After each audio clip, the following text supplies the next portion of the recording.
Guys आज चाहिँ हामी जाँदैछौँ रोक्सिम बजार। रोक्सिम बजार जाँदैछौँ। रोक्सिम बजार जाँदैछौँ। रोक्सिम बजारको जङ्गल चाहिँ यस्तो छ गाइस। हामी रोक्सिम बजार जाँदैछौँ अनि लन्टी नाना म यो नाना बनाउनु त जाँदै गरेको हो है। यता यस्तो जङ्गल छ है गाइस।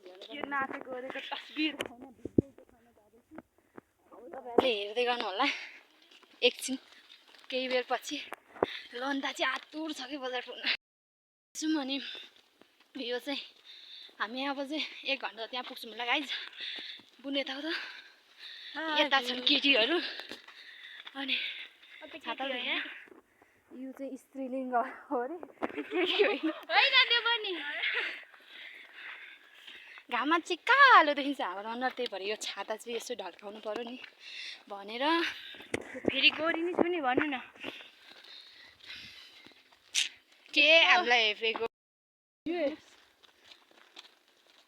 भिडियो हेरेर चाहिँ लाइक कमेन्ट सेयर सब्सक्राइब के भन्छ त्यो सबै गरिदिनुहोस्। हाम्रो नानालाई पनि नेपालको टप 10 मा कि टप 11 मै पुर्याइदिनु पर्यो मलाई।